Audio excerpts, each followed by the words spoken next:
2014 వరకు ఏదైతే 10 సంవత్సరాలు తెలంగాణ సమాజం ఉద్యమకారులే కానివ్వండి, ప్రజా సంఘాలే కానివ్వండి, జేఏసీలో పనిచేసినటువంటి ఏ ఒక్క వ్యక్తికే కానీ, సంఘానికే కానీ, సంస్థకే కానీ ఈ యొక్క ఎలమదొరలు గౌరవించింది ఎక్కడ కూడా లేదు. అది మీరు ఈ గడిచిన 10 సంవత్సరాలు మీరు చరిత్ర మీరు మీ మీడియా వాళ్ళని అడిగినా చెప్తారు, మీ దగ్గర రికార్డ్స్ ఉంటాయి.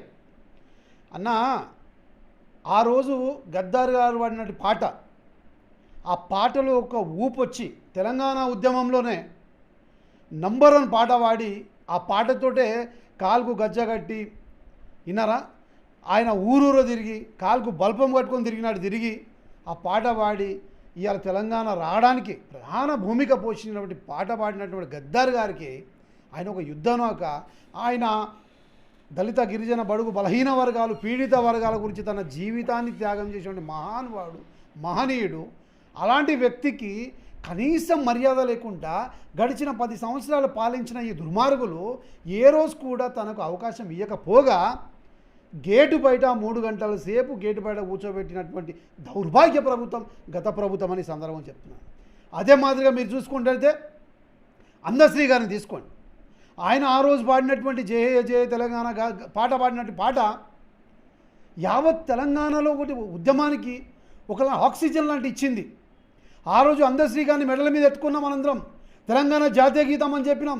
కానీ తీరా ప్రభుత్వంలోకి వచ్చినాక ఈ దుర్మార్గుడు, ఈ యొక్క ఏదైతే దుర్మార్గమైన పాలన, ఈ కల్వకుట్ల కుటుంబము ఆయన పాటను ఎక్కడ రికగ్నైజ్ చేస్తే, ఆయన పాటను ఎక్కడైనా బయటకు తీసుకొస్తే వీళ్ళని చరిత్రహీనులు అవుతారని భయంతో ఆయన పాట కనబడకుండా చేసి ఆ పాట కూడా నేనే పాడినని చెప్పుకున్నటువంటి దౌర్భాగ్యమైన దుస్థితి, దౌర్భాగ్యమైన కుటుంబం ఏదైనా ఉందంటే అది కల్వకుట్ల కుటుంబం అనే సందర్భంగా తెలియజేస్తున్నాను.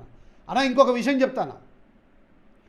ఒక గద్దార్ గారిని అవమానపరిచింది ఈ బీఆర్ఎస్ ప్రభుత్వం, ఈ కల్వకుట్ల కుటుంబం. ఆ రోజు ఈ కేసీఆర్ కుటుంబంతో తెలంగాణ రాలేదు, గద్దార్ వారి వల్ల వచ్చింది. అదే మాదిరిగా అందశ్రీ గారు అంత గొప్ప కవి, అంత గొప్ప వ్యక్తి, దినము రాత్రి అనకుండా నిరంతరము ఒక ప్రణాళికబద్ధంగా వాళ్ళు ఆ రోజు ఉద్యమంలో పాల్గొంటే తెలంగాణ వచ్చింది. అలాంటి మహనీయుడిని కూడా పక్కన పెట్టేసినాం, అందశ్రీని పక్కన పెట్టినాం. కోదండరామ్ గారు ఆ రోజు జేఏసీ చైర్మన్ ఉండే, ఆ రోజు ఉద్యమాన్ని ఆయన ఉవ్వెత్తున కెరటంలాగా నడిపించినటువంటి జేఏసీ చైర్మన్గా ఆయన బ్యాకెండ్లో ఉండి ఉద్యమాన్ని నడిచిన మహనీయుడు, ఆయనను పక్కన పెట్టినాం. ఇదే కాంగ్రెస్ పార్టీ ఈరోజు ఉద్యమకారుల పట్ల కానీ, ప్రజా సంఘాల పట్ల కానీ, ఆ రోజు ఉన్నటువంటి ఉద్యమంలో పాల్గొన్న ప్రతి ఒక్క ఉద్యమకారుని గుర్తించి వాళ్లకు సముచిత స్థానం కలపజేసి వాళ్ళకి మంచి గౌరవం కలగజేస్తుంది పార్టీ. అది ముఖ్యంగా ఉద్దేశం చెప్తున్నాను. కోదండరామ్ సార్కి ఎమ్మెల్సీ ఇచ్చినా కానీ ఓర్వలేకుండా కోదండరామ్కి ఏ క్రైటీరియా మీద ఇస్తున్నారని ఈ మూర్ఖుడు, ఈ దుష్టుడు, దుర్మార్గుడు అయినటువంటి కేటీఆర్ గారు అన్నారు.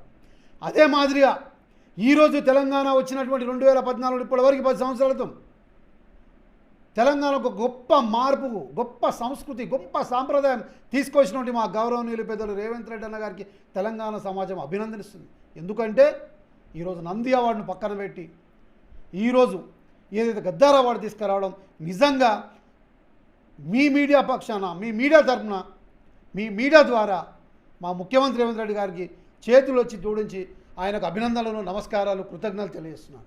తెలంగాణ సమాజానికి, తెలంగాణ యావత్ రాష్ట్రానికి, తెలంగాణ ప్రజలకు ఒక గొప్ప గౌరవం దక్కిందని ఈ సందర్భంగా తెలియజేస్తున్నాను. ఆయన కేవలం అవార్డులే కాదు, పురస్కారాలతో సహా ఈరోజు తెలంగాణ రాష్ట్రంలో ఉండేటువంటి కవులే కానీ, కళాకారులే కానీ వారికి కూడా పోషకాలు ఇచ్చుకుంటూ, వారికి అవార్డులు ఇచ్చుకుంటూ వాళ్ళకి 25 లక్షల రూపాయలు ఒక్కొక్క కవులు కళాకారునికి ఎవరైతే పురస్కారాలు ఇచ్చిన వారికి 25 లక్షలు ఇవ్వడం నిజంగా ఇది గొప్ప సాంప్రదాయం దారి తీసినటువంటి మా ముఖ్యమంత్రి రేవంత్ రెడ్డి గారికి నిజంగా సెల్యూట్ చెప్తున్నాను. వారికి 25 లక్షలు ఇవ్వడమే కాదు, వారి జీవనోపాధి కేవలం కవులు కళాకారులు అంటే వారి జీవితంలో, వారి చరిత్రలో తీరా సమయం అయిపోయినాక ఇంకా చూస్తే దుప్పట్లే మిగులుతాయని మా రేవంత్ రెడ్డి గారు ఆలోచించి వారికి ప్రతి నెల 25,000 రూపాయల పెన్షన్ కూడా అలాట్మెంట్ చేసిన గొప్ప వ్యక్తి, మనసున్న మహారాజు మా రేవంత్ రెడ్డి ముఖ్యమంత్రి వర్యులు అని సందర్భంగా తెలియజేస్తున్నాను. అక్కతో అయిపోలేదు.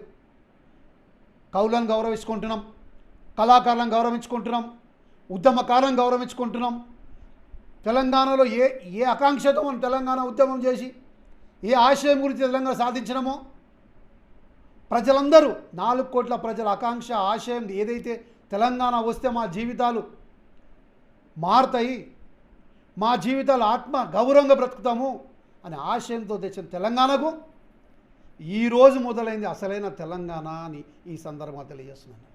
తెలంగాణ సమాజాన్ని 10 సంవత్సరాలుగా విధ్వంసం చేసి విధ్వంసం చేయడం 2 నిమిషాలు కాదన్న. ఇప్పుడు ఇల్లు కట్టడానికి ఒక 6 నెలలు పడుతుందన్న. ఇదే ఇల్లు కూలగొట్టడానికి ఒక రోజు పడుతుందన్న. ఎన్నో ఏళ్ళు 10 ఏళ్ళు కష్టపడి సంపాదించుకొని ఉద్యమం చేసి తెలంగాణను తెచ్చుకుంటే ఈ దుర్మార్గులు ఈ కల్వకుట్ల కుటుంబం నాశనం చేసి విధ్వంసం చేస్తే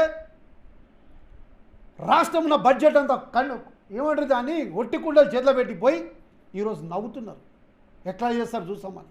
కానీ మీరు విధ్వంసం చేసిన మా తెలంగాణని మళ్ళా పునర్నిర్మాణం దశగా రేవంత్ రెడ్డి గారు చేసినట్టు మొట్టమొదటి ప్రయత్నం ఈరోజు ఏదైతే గద్దార్ గారి అవార్డు ఇవ్వడం నిజంగా తెలంగాణ జాతికే గౌరవం అని ఈ సందర్భంగా తెలియజేస్తూ అందశ్రీ గారి పాటను జాతికి అంకితం చేసి తెలంగాణ జాతీయ సంగీతంగా జాతీయ గీతంగా ప్రకటించడం, ఎవరైతే కవులు కళాకారులు వాళ్ళకి 25 లక్షలు ఇస్తూ వారికి నెలకి 25,000 ఇస్తూ ఈ రకంగా ఆయన ఈ యొక్క ప్రక్రియ మొదలుపెట్టడం మార్పు మొదలైంది. తెలంగాణలో ఏ మార్పు గురించి తెలంగాణ ప్రజలు కోరుకున్నారో ఆ మార్పు మొదలైంది.